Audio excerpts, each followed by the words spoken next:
अस्सलाम वालेकुम dear students. Welcome to Hasan education institute of health sciences. PMF की chemistry में हमने प्रोटीन्स वाला चैप्टर शुरू किया हुआ था। उसमें ये लास्ट वाला टॉपिक रहता था हमारा यूज़ ऑफ प्रोटीन्स वाला। प्रोटीन्स की जो डेफिनेशन है ना उसको मैं दोबारा से रिपीट कर देता हूँ कि जो प्रोटीन्स हैं these are basically polymers of amino acids. जब अमाइनो एसिड्स जो हैं वो पेप्टाइड बॉन्ड के थ्रू आपस में जुड़ते हैं तो उसके बाद प्रोटीन्स की फार्मेशन होती है। तो उसके बाद हमने प्रोटीन्स जो है ना उनके स्ट्रक्चर के हवाले से बात की थी, प्रोटीन के सोर्सेज के हवाले से बात की थी। तो ये लास्ट वाला टॉपिक है जिसमें हमने इस चीज़ को डिस्कस करना है कि प्रोटीन जो है ना वो हमारी डेली लाइफ में इतनी इंपॉर्टेंट क्यों है, हमारी बॉडी के लिहाज से प्रोटीन क्या रोल प्ले करती है, या इंडस्ट्रीज़ के अंदर कौन कौन से ऐसे प्रोडक्ट्स हैं जिनको बनाने में प्रोटीन्स को यूज़ किए जाते हैं। तो इसमें सबसे पहले दिया हुआ है nutrition. Proteins are essential macronutrients that are crucial for the growth, repair and maintenance of tissue in the human body. जो प्रोटीन्स होती हैं ना ये बेसिकली फंडामेंटल कंपोनेंट होता है हमारी डेली की डाइट का। हमारी बॉडी के अंदर जो है ग्रोथ जो हमारी बॉडी के डिफरेंट पार्ट्स की हो रही होती है, पार्ट्स हमारी बॉडी के रिपेयर करते हैं अपने आप को, टिश्यूज़ की मेंटेनेंस में प्रोटीन बड़ी इंपॉर्टेंट रोल प्ले करती हैं। देन उसके बाद है muscle development. Protein is essential for building and repairing muscle tissues. तो प्रोटीन जो होती हैं ये मसल्स की को डेवलप करने में, मसल्स को रिपेयर करने में इनका बड़ा रोल होता है। जैसे डिफरेंट टाइप्स के जो एथलीट्स होते हैं, जो खिलाड़ी होते हैं, इसके अलावा जो जिम कर रहे होते हैं लोग, तो वो जो है ना एक्स्ट्रा प्रोटीन्स को यूज़ करते हैं ताकि वो अपनी मसल्स को डेवलप कर सकें। देन उसके बाद एंजाइम्स। तो एंजाइम्स का आपको पता है कि जो एंजाइम्स होते हैं ये बायोलॉजिकल कैटलिस्ट होते हैं जो डिफरेंट टाइप्स के रिएक्शंस को कैटलाइज करते हैं, रिएक्शंस की स्पीड को बढ़ाते हैं।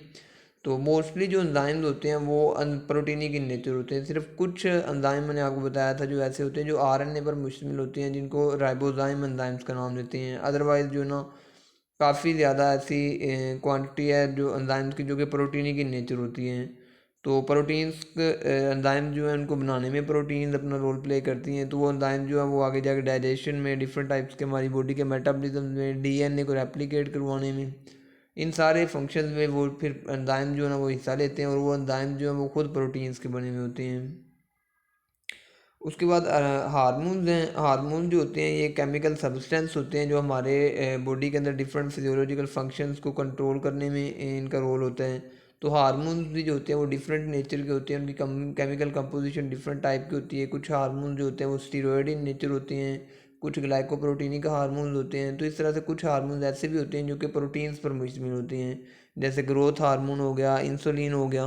तो ये ऐसे हार्मोन हैं जो कि प्रोटीनिक इन नेचर होते हैं। ग्रोथ हार्मोन हमारी बॉडी की जो ग्रोथ हो रही होती है ओवरऑल प्रोटीन के ऊपर उसका एनाबॉलिक इफेक्ट होता है।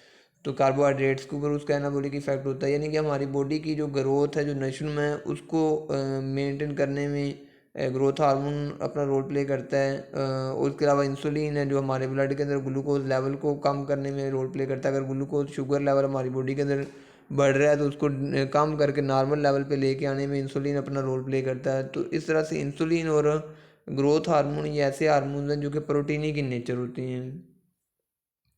उसके बाद इम्यून फंक्शन है। इम्यून सिस्टम हमारी बॉडी का जो डिफेंस वाला सिस्टम होता है, जो हमारी बॉडी को डिफरेंट टाइप्स की बीमारियों से प्रोटेक्ट करता है। तो इम्यून सिस्टम में जो एंटीबॉडीज़ होती हैं वो बड़ा इंपॉर्टेंट रोल प्ले करती हैं। बाहर से आने वाले फॉरेन पार्टिकल जो होते हैं, कोई भी बैक्टीरिया, वायरस, कोई भी जरासीम, कोई भी पैथोजन जो हमारी बॉडी के अंदर इंटर होता है बीमारी काज करने के लिए, तो उस जरासीम को, उस फॉरेन पार्टिकल को न्यूट्रलाइज करने में, उसको उसके अगेंस्ट डिफेंड करने में हमारी बॉडी को जो ना वो एंटीबॉडीज़ अपना रोल प्ले करती हैं। और जो एंटीबॉडीज़ होती हैं वो इम्यूनोग्लोबुलर प्रोटीन्स पर मुश्तमिल होती हैं।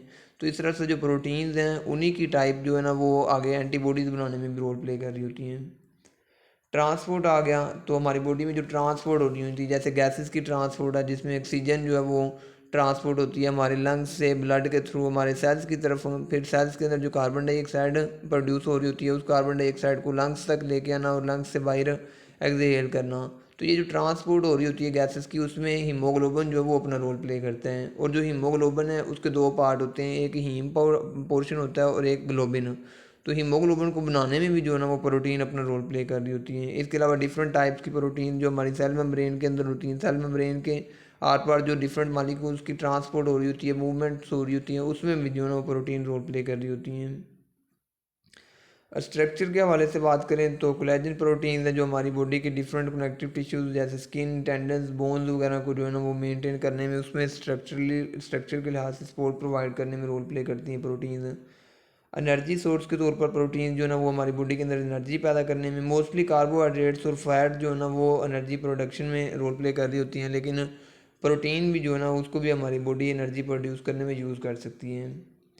उसके बाद है बायोटेक्नोलॉजी एंड इंडस्ट्री हैं। तो डिफरेंट टाइप्स की इंडस्ट्रीज़ के अंदर प्रोटीन जो है उनको डिफरेंट टाइप्स के प्रोडक्ट में यूज़ किया जाता है, डिफरेंट टाइप्स के प्रोडक्ट्स को बनाने में यूज़ किया जाता है, जैसे एंजाइम्स हैं, डिटर्जेंट्स हैं, बायो डिग्रेडेबल प्लास्टिक के डिफरेंट टाइप्स के प्रोडक्ट्स होते हैं। इसके अलावा फार्मास्यूटिकल प्रोडक्ट्स जो ड्रग्स वगैरह, मेडिसिन वगैरह होती हैं, इनकी प्रोडक्शन में भी प्रोटीन्स को यूज़ किया जाता है।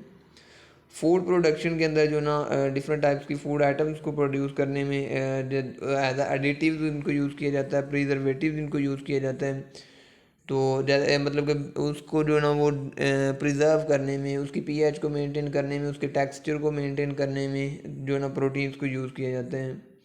फूड प्रोडक्शन के बाद है कॉस्मेटिक्स एंड पर्सनल केयर। तो डिफरेंट टाइप्स के जो ना वो कॉस्मेटिक जो क्रीम्स वगैरह होती हैं, इस तरह के जो प्रोडक्ट्स होती हैं, स्किन केयर प्रोडक्ट्स हैं जो स्किन के लिए या फिर बालों के लिए प्रोड्यूस किए जाते हैं, उनके अंदर भी जो ना वो प्रोटीन्स का यूज़ किया जाता है।